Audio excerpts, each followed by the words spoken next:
किसान और दुकानदार।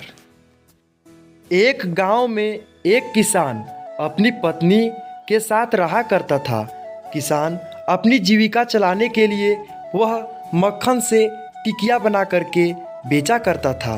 उसकी पत्नी एक बार 1-1 किलो की वह टिकिया बनाई और झोले में साज दी और वह अपनी पति के पास जा करके उससे कहती है, अजी सुनते हैं मैंने मक्खन के कुछ टिकिया बनाई हैं, इसको आप जा करके बाजार से बेच आइए। इस पर किसान कहता है, ठीक है, मैं इस टिकिया को बेच आता हूँ। किसान मक्खन की टिकिया ली और झोले में ले करके वह शहर की ओर चल पड़ा। वह किसान मक्खन की टिकिये को किराना दुकान में जा करके बेच आता और उससे अपने किराना की सामान की खरीदी कर आता। दोनों के बीच काम यूं ही चलता रहा और वह इसी के तरीके से अपना जीवन यापन किया करता था। एक बार मक्खन की टिकिये को फ्रिज में रखते समय उसने सोचा कि क्यों ना हम इसकी एक बार तौल करके देख लेते हैं। फिर किसान उस मक्खन की टिकिये को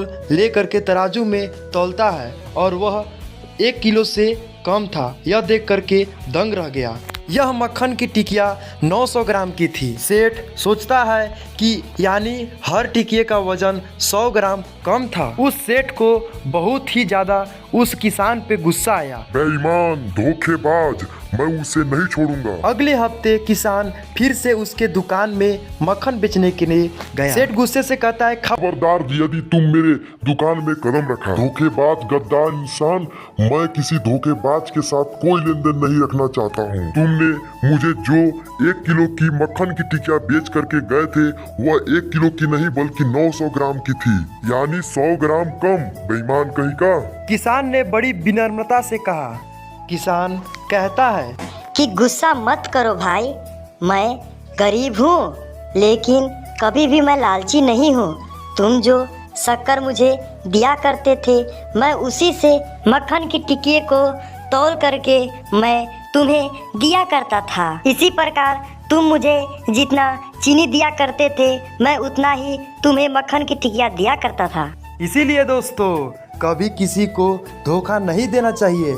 आप जैसे बोओगे वैसा ही आप काटोगे। तो दोस्तों ऐसा ही यदि आप लोगों को और वीडियो चाहिए तो हमारे चैनल इंसान टून्स को सब्सक्राइब कर दीजिएगा।